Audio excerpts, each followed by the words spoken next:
Hey guys, for today's video, we're going to do the work together 11-1. So I'm just going to start by reading the problem. A general journal and selected accounts payable and general ledger accounts for Evans equipment are given in the working papers. Your instructor will guide you through the following examples. Journalize the following transactions during December of the current year. Use page 12 of the general journal. Source documents are abbreviated as follow. A memorandum is M, a debit memorandum is DM. The transactions are bought office supplies on account from Millam Corporations, $532. And then on December 7th, we returned merchandise to Griffin Corporation for $248. So we go ahead and we start and we just are to journalize the transactions in the general journal. So here's just a selected general journal. They cropped it down. Then they have the accounts payable ledgers, and on the back this is the general ledger. We know the difference because here we see two specific account titles. We only have two specific company names like this when it comes to the accounts payable ledger or the accounts receivable ledger. We only use names in those two ledgers. Then for the general ledger, we have kind of more of a general account titles. So we'll start by journalizing. On December 5th, we'll start there. December 5th, we write that date, December 5. We bought office supplies on account from Millam Corporation. So I always ask myself, what did I buy? Okay, I bought office supplies. So I'm going to write supplies with a little dash that says office. It's specific enough. My document number was M57. The textbook tells me that. And how much did I buy it for? $532. I know that it's a debit because that is what the office supplies is an asset, and that's the normal balance. So how did we buy it? Was it with cash? Was it with on account? It was on account. So who'd we buy it from? Millam Corporation. So we have to open up an accounts payable because sooner or later we're going to owe them money. We're going to owe them money. Then I'm going to put a little slash and put who it is actually for. Millam Corp. One thing I'm missing is just putting in that page number. It told us that in the problem. Use page 12 of the journal. So it is a credit for $532 because accounts payable normal balance is a credit. And I go ahead and draw my line in here because I know I'm going to post that twice.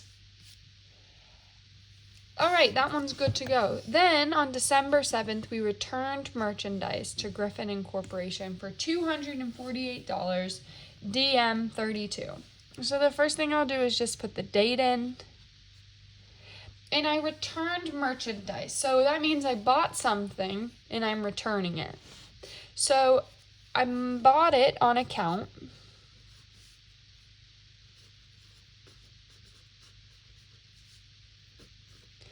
And I bought it from Griffin Corporation.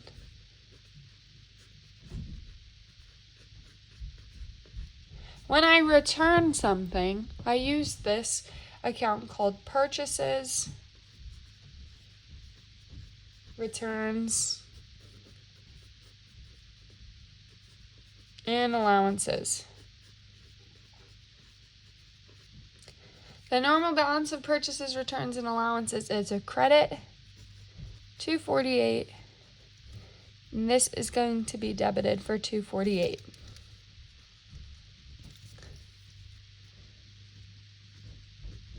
So I'll kind of just walk you through that. You can see here we have an accounts payable. I'm going to erase this. We have accounts payable to Griffin Corporation. So I'm going to say GI. Okay, so let's say originally we bought the $248. So that's how much is in our account for the accounts payable. We owe him $248. When we get it, it's cracked, it's shattered. We're like, no, this is not good. We need to call them. So we call them and we say, hey, we got to return this merchandise. When we purchased it, came cracked. They're like, okay, no problem, just send it back. We'll refund you your money. So we don't owe them money anymore. So it's down to $248 and it zeroes out. That's why we're debiting the accounts payable. But this transaction needs to go somewhere. Everything we do has to be recorded in another T account. Has to be. You can't just record one thing somewhere. So where does it go? Well, we open this account called Purchases, Returns, and Allowances.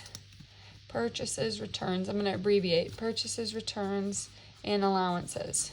And the normal balance of that is a credit. So we credit for $248. And we have a transaction. Here, this needs to be posted twice, so I put my line in again. Okay?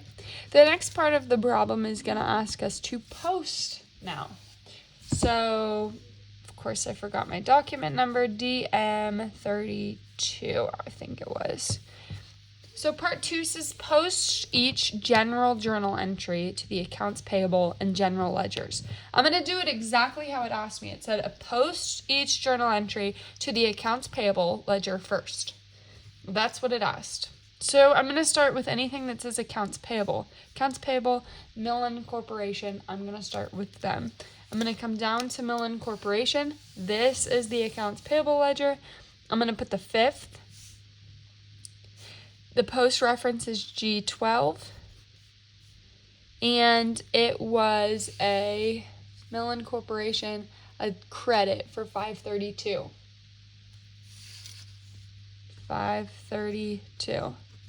We look at this. This is a credit balance. This is a credit entry. We add them together. And I'm getting $1,975.00. Okay, we come up to the top. It's $250, and I place it on the bottom because Millen Corp is the second thing here, so I match that. First one, second one. Okay, now I'm going to post this accounts payable to Griffin Incorporation. I'm going to put the 7th. It was G12, and it was a debit balance of $248. If we have a debit and a credit, we subtract them. Credit balance minus a debit is going to give me $710. Which, if you ask yourself through this whole process, everything I promise makes sense. Here, we return something. So how much we owe them is going to go down. Here, we bought something. So how much we owe them has to go up. So I'm going to do my little post, and it's $220.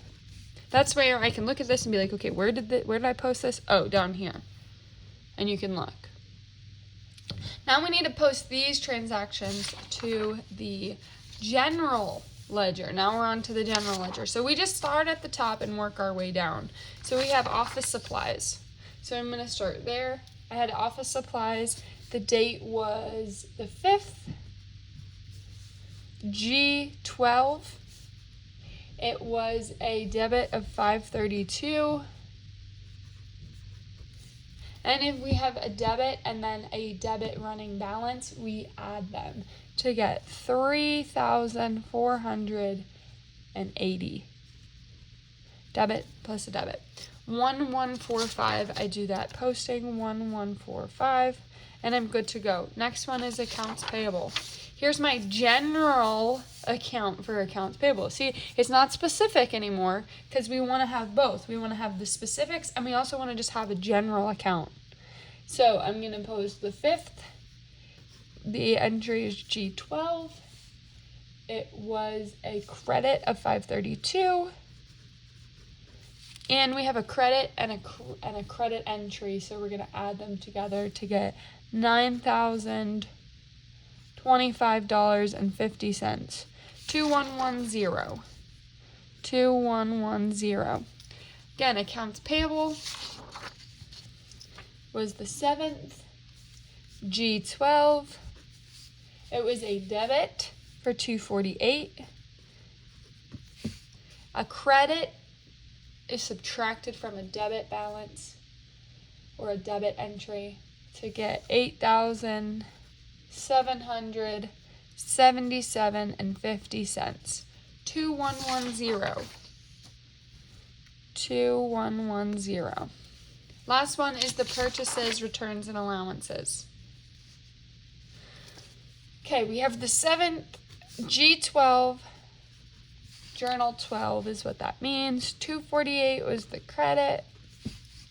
A credit balance plus a credit entry gives us $4,442.60.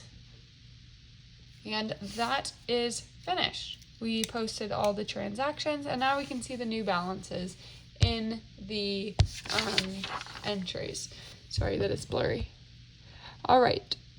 Tune in to the next video for the 11-2. Thanks.